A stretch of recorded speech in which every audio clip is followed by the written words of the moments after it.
यहाँ पर नाम रख देते हैं, जो ABC है ये क्या कहलाया, प्रिज्म कहला गया। ठीक है, प्रिज्म की जो AB भुजा है और BC भुजा है, इसमें हम प्रकाश को डाल सकते हैं या निकाल सकते हैं, तो इसको हम बोलते हैं क्या, अपवर्तक पृष्ठ, क्योंकि इसमें अपवर्तन की घटना होती है। फिर हम बात करते हैं ये जो BC, तो जो ये सतह से या सरफेस से टच है उसको हम क्या बोलेंगे, आधार। अब यहाँ पर देखो, मान लो कोई किरण इसकी सतह से अपवर्तक पृष्ठ से टकराती है, तो जो किरण यहाँ से टकराई उसका नाम मैं क्या रखा हूँ, PQ रखा हूँ। वो कौन सी किरण हो गई, आपतित। फिर जो किरण इसके अंदर जाती है इसका नाम क्या हो गया, QR। तो यहाँ पर अपवर्तन हुआ, तो ये क्या हो गई, ये अपवर्तित किरण। ठीक है, और जो किरण यहाँ से टकराने के बाद फिर बाहर निकलती है, है ना, उसको हम क्या बोलते हैं, निर्गत किरण। निकलना माने निर्गत होना। कभी कभी हाल में लिखा रहता है प्रवेश और निर्गत। प्रवेश माने अंदर आना और निर्गत माने क्या होता है, बाहर। अंग्रेजी में एंटर और एग्जिट ऐसे करके लिखा होता है। ठीक है, अब यहाँ पर ये सारी किरण हो गई। अब मुझे बताना था कि कोण कहाँ कहाँ बनेंगे, तो हम क्या करेंगे, इसमें अभिलंब खींचेंगे। तो ये आपतित किरण और अभिलंब के बीच का कोण क्या कहलाए, आपतन कोण। और इसे किससे लिखेंगे, I से।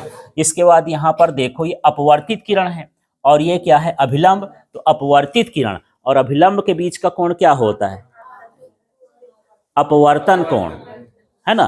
तो यहाँ पर जो R1 लिखा हूं और क्या लिखा हूं, R2 लिखा हूं, ये कौन से कोण हो गए, अपवर्तन कोण। ठीक है, ये क्लियर हो गया।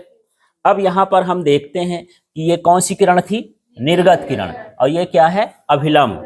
तो निर्गत किरण और अभिलंब के बीच का कोण क्या कहलाता है, निर्गत कोण। ये कौन सा कोण हो गया, निर्गत कोण। इतना समझ में आया।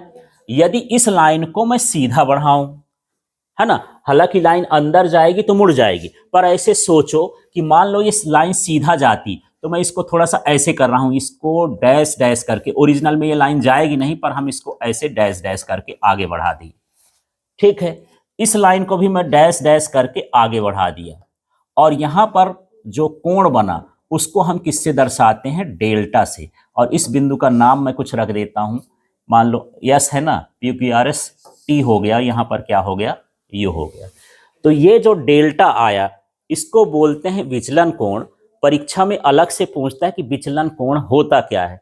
तो ये कौन सी किरण थी, आपतित किरण। ये कौन सी किरण थी, निर्गत किरण। तो इसके बीच का कोण क्या कहलाता है, विचलन कोण।